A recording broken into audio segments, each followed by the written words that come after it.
সূরা হজের ৭ নম্বর আয়াত আল্লাহ বলেন وأن الساعة آتية لا ريب فيها وأن الله يبعث من في القبور ১৭-১২ পৃষ্ঠা একদম শুরু। আল্লাহ বলেন কিয়ামত আসবে, লা রাইবা ফিহা, কোনো সন্দেহ নাই। وأن الله يبعث من في القبور, কিয়ামত যেদিন আসবে সেদিন আল্লাহ কবরের সবাইরে উঠাবে, সেদিন বুঝবা আসেনি কিয়ামত। সূরা আরাফের ১৮৭ নম্বর আয়াতে আল্লাহ বলেন ইয়াসআলুনাকা আনিস সাআতি আইয়ানা মুরসাহা, মানুষ আপনাকে জিজ্ঞাসা করে কিয়ামতের ব্যাপারটা কবে ঘটবে। কুল ইন্নামা ইলমুহা ইনদা রাব্বি লা ইউজাল্লিহা লিওয়াক্তিহা ইল্লা হু, আপনি বলেন কিয়ামতের জ্ঞান আমার রবের কাছে, রব সময় মতোই প্রকাশ করবেন। বলেন তো কিয়ামতের জ্ঞান কার কাছে?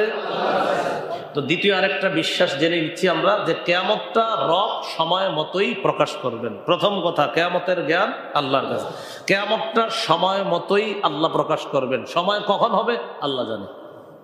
হ্যাঁ, কিয়ামতটা যেই বারে হবে, বারটা হবে শুক্রবার। বলেন কি বার?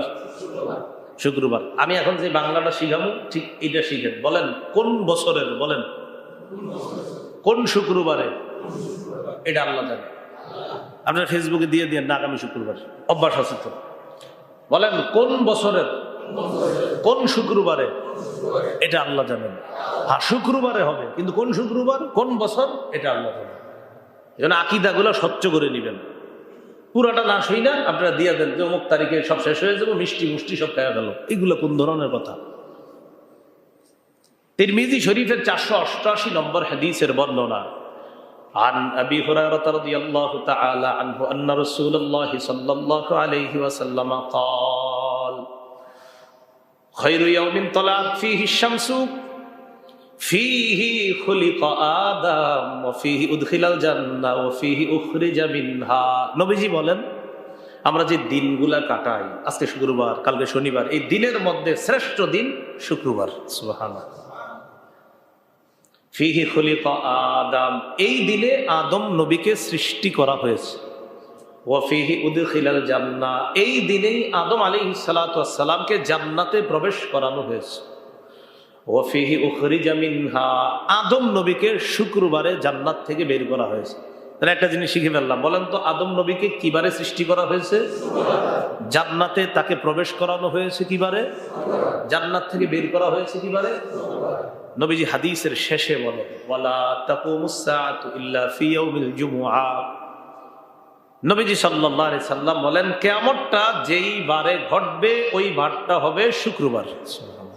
কিয়ামত যেই বারে ঘটবে ওই বারটা হবে কি বার? শুক্রবার। তাহলে কিয়ামত শুক্রবারে হবে। কোন বছরের কোন শুক্রবার এটা কে জানেন? আল্লাহ জানেন। আমার যতটুকু মনে পড়ে, আমি তখনও হাফেজ হইনি, হাফেজ হইতে আমার তখনও মনে হয় আপনার 7, 8, 9 পারা বাকি আছে। প্রায় আপনার এখন থেকে 22 বছর 23 বছর আগের কথা। শুক্রবার দিন কিয়ামত হয়ে যাবে একটা কথা হয়েছিল আমাদের বাংলাদেশেও। সব মানুষ তৈরি, ওই দিন এত সুন্দর গেছে, আমার মন পুরা ছোট মানুষ হইলেও আমার পুরা মনে আছে, পুরা সারাদিন খেলছি মাঠে, এটাও মনে আছে, ছোট মানুষ ছিল। তো ওই দিন হয়ে যাবে সব। ফজরের সময় একজন, আমার পুরা মনে আছে, ওই ফজরের নামাজ পড়ছি, আমিও ডরে ডরে ফজর পড়ছি, ছোট মানুষ, এই হয়ে যাবে আজকে। তাই একজন ওই দিন বলতেছে হ্যাঁ সবাই খুব সতর্ক থাকবেন, সাবধান থাকবেন, এরকম সতর্ক করে দিতেছে ফজরের সময়। আর ওই দিন শুক্রবার ছিল। কিবার ছিল? হ্যাঁ, শুক্রবারে হবে। কোন বছর কোন শুক্রবার এটা জানেন কে? আল্লাহ জানেন। আল্লাহ সবচেয়ে আকীদা পোষণ করার তৌফিক দান করেন।